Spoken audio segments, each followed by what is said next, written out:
नमस्कार मंडळी, तू ही रे माझा मितवा या मालिकेच्या पुढील भागामध्ये आपण पाहणार आहोत. अर्णव हा राकेशला रंगे हात पकडतो आणि तो त्याला एका गोडामध्ये घेऊन जातो आणि त्याला व्यवस्थित समजावून सांगण्याचा प्रयत्न करतो. तू आतापर्यंत जे काही केलं आहेस ते सगळं विसरून तू नव्याने सुरुवात कर आणि माझ्या ताईसोबत व्यवस्थित राहा आणि सुखाचा संसार कर आणि तेही जे काही झालं ते विसरून जाऊन, नाहीतर माझ्यासारखं वाईट दुसरं कोणी नसेल. राकेश देखील रागाने अर्णवकडे पाहत असतो. तर इकडे आपण पाहतो, पहाटच्या वेळी ईश्वरीला अतिशय वाईट स्वप्न पडलेलं असतं आणि ती डचकून जागी होते व आईला बोलते, आई मला खूपच वाईट स्वप्न पडलं, मला खूपच विचित्र स्वप्न पडलं आहे असे ती आईला सांगत असते.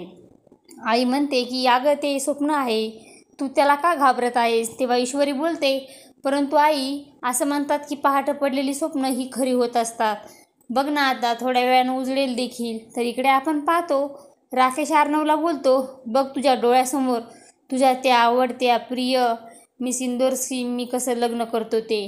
तेव्हा अर्णव हा त्याला उत्तर देतो, मी माझ्या ताईच्या बाबतीमध्ये फसलेलो आहे, परंतु आता मिस इंदोरच्या बाबतीत फसणार नाही. तेव्हा राकेश हसू लागतो आणि बोलतो, मग जा आणि तुझ्यामध्ये हिंमत असेल तर इंदोरला जाऊन सर्व काही जे काही ते सत्य सांगून ये व ताईचे जीवन वाटोळ करून टाक. तेव्हा अर्णव देखील विचारामध्ये पडलेला असतो. आता पुढे येणाऱ्या भागामध्ये अर्णव हा राकेशबद्दल ईश्वरीला सर्व सत्य सांगू शकेल का, हे पाहणे खूपच रंजक ठरणार आहे.